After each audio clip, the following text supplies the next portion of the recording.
હવે બજેટ હવે બસ થોડા જ કલાકો આમ જોવા જાવ તો ગણતરીના કલાકો બાકી ગણાય અને આવી પરિસ્થિતિમાં આપણે વધુ સમજવાની કોશિશ કરી રહ્યા છીએ કે કયા પ્રકારના સેન્ટિમેન્ટ્સ બનતા જોવા મળે સમજવાની કોશિશ કરીએ અને વધુ વાતચીત કરીએ રેમંડના ग्रुप CFO अमित अग्रवाल अपनी सारी जुड़ाए रहा है।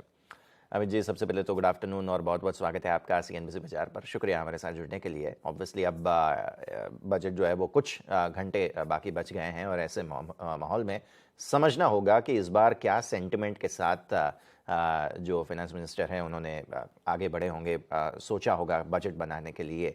ऑब्वियसली हम देख रहे हैं भारत का आर्थिक जो माहौल है वो सुधर रहा है, ग्लोबल चैलेंजेस थे सॉर्ट होते हुए नज़र आ रहे हैं और इन्फ्लेशन काफ़ी अच्छे से काबू में होता हुआ दिख रहा है। सो एक बार थोड़ा सा कंफर्ट ज़रूर है जहाँ तक बात आती है बजट में आगे बढ़ने की। निर्मला जी के पास इस बार थोड़ा सा रूम ज़रूर होगा कुछ डिसीजन लेने के लिए। अमित जी जी बिल्कुल, थैंक यू मुझे अपने चैनल पर बुलाने के लिए।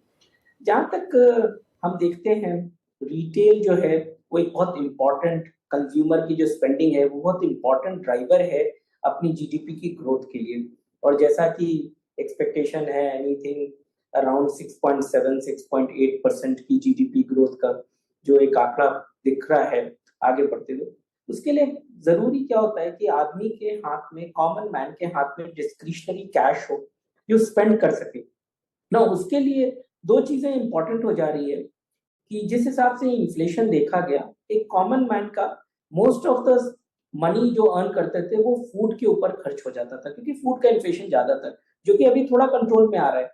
बट किंतु डिस्क्रिशनरी स्पेंडिंग के लिए अपने को, गवर्नमेंट को इस तरीके से बजट में करना चाहिए कि थोड़ा कैश अवेलेबिलिटी बढ़ जाए, हाथ में डिस्पोजेबल इनकम थोड़ी इंक्रीज होनी चाहिए in the hands of a common man, जिसके कारण वो स्पेंड कर सकेगा। और अगर आप पिछले साल में देखें तो जिस हिसाब से 2 साल लोगों ने कोरोना के टाइम में नहीं स्पेंड किया, दशहरा दिवाली में बहुत अच्छी स्पेंडिंग देखने को मिली, बट अभी हम के कर्व की रिकवरी देख रहे हैं। तो जो सर्टन हायर इनकम ग्रुप के लोग थे वो स्पेंड कर पाए, जो कॉमन मैन था उसकी स्पेंडिंग थोड़ी कम हुई है। तो बहुत जरूरी है कि हम उसके ऊपर फोकस करें। गवर्नमेंट को ये देखना चाहिए through tax, direct tax mechanism, कि हम इंक्रीज करें disposable income in the hands of a common man so that he goes and spends money.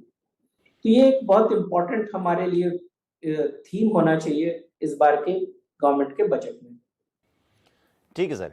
Amit ji, जो रूरल की स्पेंडिंग है और अर्बन स्पेंडिंग है उसको लेकर बहुत सारी चर्चाएं ज़रूर होती आई हैं और अभी भी हो रही हैं। एक तरफ हमने अभी बैंकिंग जो रिप्रेजेंटेटिव है उनसे बात की, उन्होंने ऐसा कहा है कि मार्केट में अभी भी लिक्विडिटी उतनी नहीं है और साथ ही साथ यहाँ पर जो स्पेंडिंग की बात आती है, हमने ऐसा ऑब्जर्व किया है कि कुछ इंडस्ट्री जैसे कि FMCG वगैरह है वो ऐसा फील कर रही हैं कि अभी भी रूरल की स्पेंडिंग उतनी अच्छी हुई नहीं है।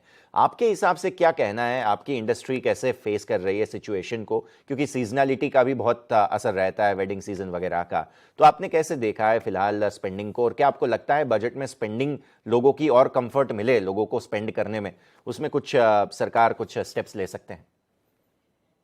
जी बिल्कुल, बिल्कुल आपने ठीक बताया जी। क्योंकि जो अभी स्पेंडिंग देखने को मिल रही है वो जनरली टियर 1 और टियर 2 सिटीज में ज्यादा मिल रही है।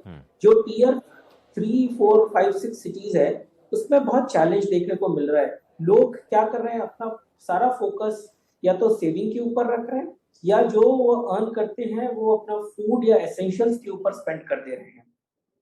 तो जो भी डिस्क्रिशनरी है उसकी स्पेंडिंग कम हो जाती है। इसलिए जैसे मैंने पहले बताया कि लोगों के हाथ में डिस्पोजेबल इनकम इंक्रीज होती है तो स्पेंडिंग बढ़ती है। दूसरा एक तरफ मैं और आपका ध्यान ले जाऊंगा कि रियल एस्टेट एक बहुत इंपॉर्टेंट हमारे यहाँ एम्प्लॉयमेंट जनरेटर है रियल एस्टेट का। और जिस तरीके से स्टील और सीमेंट का दाम पिछले 2 साल 2.5 साल में करीब करीब 30 से 35% बढ़ गया, तो ऑब्वियसली बिल्डर के हाथ में भी इतनी एबिलिटी नहीं है कि वो सारा इंक्रीज एब्जॉर्ब कर सके, उसने भी बढ़ा दिया। सेकेंड, जो अपना इंटरेस्ट रेट का इंक्रीज हुआ है ऑलमोस्ट 2.25% का, वो करीब करीब सारे बैंक ने पास ऑन कर दिया। तो इस तरीके से अगर देखें तो इंडिया में जो एक अफोर्डेबल हाउसिंग है, नॉर्मल हाउसिंग है, आदमी ईएमआई पे घर खरीदता है। तो ईएमआई जो थी वो 30% इन एब्सोल्यूट टर्म्स बढ़ गई है, depending upon bank and depending upon जो घर खरीद रहा है। तो 25 से 30% ये दोनों का फैक्टर करके बढ़ जाती है।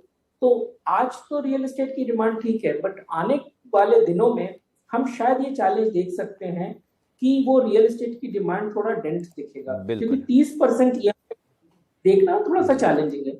और दूसरा क्या होता है कि जो अफोर्डेबल हाउसिंग है, अभी जो स्कीम है उसके अंतर्गत अप टू 45 लाख और 60 स्क्वायर मीटर के होम्स को अफोर्डेबल माना जाता है। किंतु आपको पता है बॉम्बे